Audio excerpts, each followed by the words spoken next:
Hello friends, आज हम बात करेंगे 13 फरवरी 2026 के जितने भी करंट अफेयर बनेंगे आज हम इस वीडियो में पूरे डिस्कस करेंगे। तो बात कर लेते हैं हाल ही में किस देश को 2026 यूनेस्को वर्ल्ड बुक कैपिटल घोषित किया गया। तो बात कर लेते हैं, इसका जो ऑप्शन होगा मोरक्को की राजधानी राबत बिल्कुल करेक्ट ऑप्शन होगा।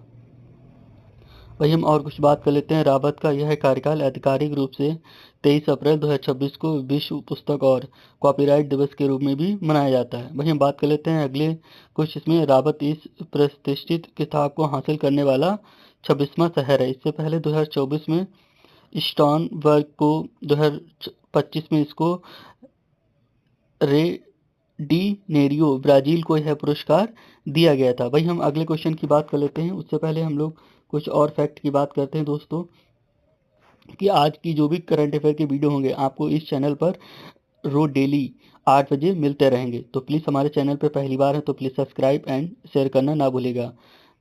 Thank you so much. चलिए हम बात करते हैं अगले क्वेश्चन की, कि किस राज्य सरकार ने मुख्यमंत्री युवा संबल योजना 2.0 की घोषणा की है। तो बात कर लेते हैं, इसका जो ऑप्शन होगा वो राजस्थान, इसका ऑप्शन होगा वो राजस्थान बिल्कुल करेक्ट ऑप्शन होगा। चलिए हम इसमें और कुछ बात कर लेते हैं, कि इसके तहत लड़कों को 4,000 और लड़कियों और जो दिव्यांश हैं उनको 4,500 रुपये प्रति माह दिए जाएंगे। लाभ पाने के लिए युवाओं को सरकारी कार्यालय में 4 घंटे की इंटर्नशिप करनी भी होगी। भैया हम अगले क्वेश्चन की बात कर लेते हैं। किस देश ने हाल ही में अपनी नई डिजिटल मुद्रा $, का परीक्षण शुरू किया है। तो बात कर लेते हैं, इसका जो ऑप्शन होगा वो ऑस्ट्रेलिया बिल्कुल करेक्ट ऑप्शन होगा।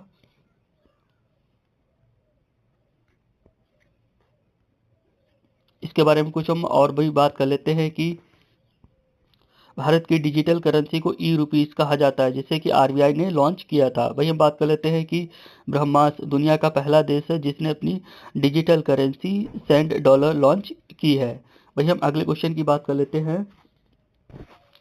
विश्व रेडियो 2026 की थीम क्या घोषित की गई है। तो बात कर लेते हैं, इसका जो ऑप्शन होगा वो रेडियो और आर्टिफिशियल इंटेलिजेंस, बी ऑप्शन इसका बिल्कुल करेक्ट होगा। भाई हम इसके और बात कर लेते हैं, कि विश्व रेडियो दिवस मनाने का प्रस्ताव सबसे पहले स्पेन ने दिया था, जिसके बाद 2011 में यूनेस्को ने इसे घोषित किया है। इसका मुख्य उद्देश्य रेडियो के महत्व को रेखांकित करना और प्रशासकों के बीच अंतर्राष्ट्रीय सहयोग को बढ़ावा देना है, क्योंकि रेडियो आपदाओं और आपातकालीन स्थितियों में सूचना का सबसे विश्वसनीय स्रोत बना रहा। तो हम बात कर लेते हैं अगले क्वेश्चन की। वही हम अगले क्वेश्चन की बात कर लेते हैं, कि मशहूर खिलाड़ी कार्लोस अल्कराज ने हाल ही में कौन सा टेनिस खिताब जीता है। तो बात कर लेते हैं, कि ऑस्ट्रेलियन ओपन बिल्कुल करेक्ट ऑप्शन होगा। वही हम इसके और कुछ बात कर लेते हैं, कि अल्कराज सबसे कम उम्र में वर्ल्ड नंबर 1 खिलाड़ी बनने वाले हैं, और उन्होंने अपने कैरियर में अब तक की सभी सतहों जैसे कि हार्ड, क्ले और ग्रास पर ग्रैंड स्लैम जीते जाते हैं, वो अभी तक इन्होंने सभी मुकाबले जीत रखे हैं। तो ये पहले खिलाड़ी बन गए हैं। वही हम बात कर लेते हैं अगले क्वेश्चन की। हाल ही में किस देश ने अंतरिक्ष मलबे को कम करने के लिए अपना पहला लकड़ी का उपग्रह सफलतापूर्वक लॉन्च किया है। तो बात कर लेते हैं, इसका जो ऑप्शन होगा वो जापान बिल्कुल करेक्ट ऑप्शन होगा।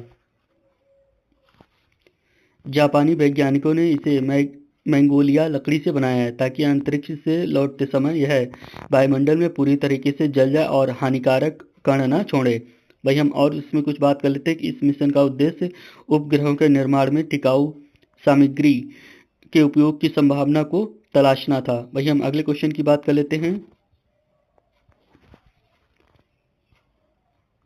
हाल ही में किस भारतीय राज्य ने अपनी पहली हरित हाइड्रोजन नीति को मंजूरी दी है। तो बात कर लेते हैं, इसका जो ऑप्शन होगा वो उत्तर प्रदेश करेक्ट होगा, क्योंकि उत्तर प्रदेश ने हरित हाइड्रोजन नीति को मंजूरी दी है।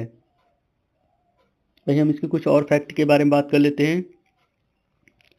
गुजरात सरकार ने 2030 तक शुद्ध शून्य उत्सर्जन लक्ष्यों को प्राप्त करने के लिए इस नीति के तहत निवेशकों को विशेष सब्सिडी देने की घोषणा की है। वहीं हम बात कर लेते हैं, कि इसका मुख्य उद्देश्य राज्य को वैश्विक स्तर पर हरित हाइड्रोजन हब के रूप में भी स्थापित करना और जीवाश्म ईंधन पर निर्भरता भी कम करना है।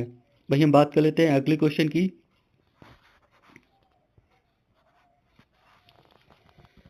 विश्व यूनानी दिवस प्रतिवर्ष कब मनाया जाता है। तो बात कर लेते हैं, इसका जो ऑप्शन होगा वो विश्व यूनानी दिवस जो कि 11 फरवरी को मनाया जाता है।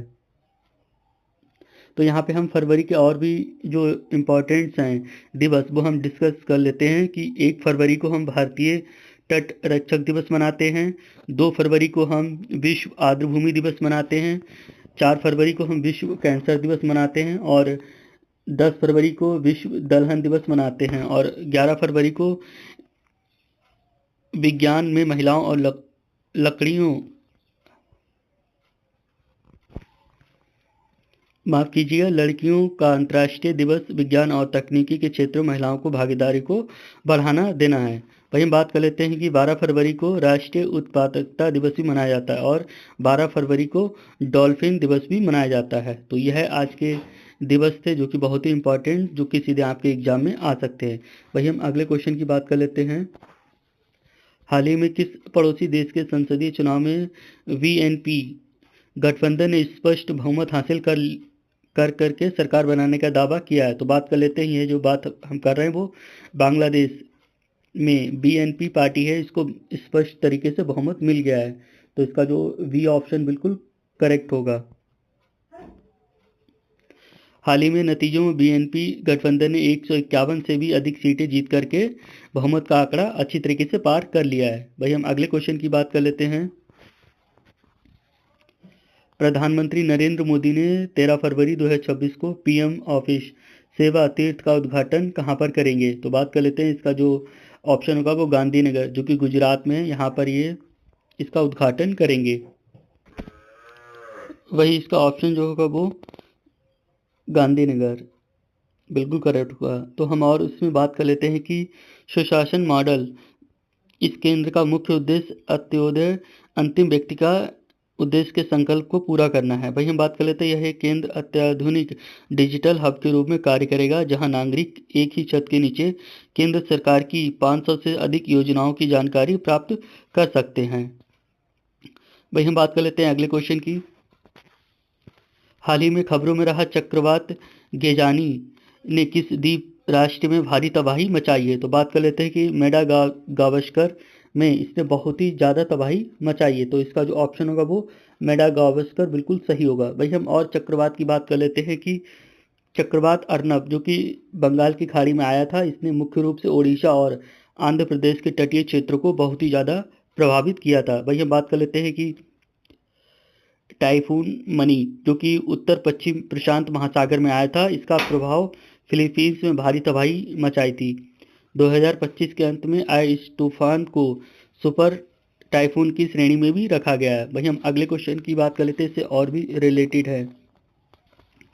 हरिकेन सारा जो कि अटलांटिक महासागर में आया था, मध्य अमेरिका और होंडुरास में इसके कारण भीषण बाढ़ आई थी। वहीं बात कर लेते हैं कि चक्रवात नीलम 2026 का अब तक का सबसे घातक रहा है। भाई हम बात कर लेते हैं, अरब सागर में आया था, इसने गुजरात और पाकिस्तान के तटीय इलाकों में भारी बारिश की थी।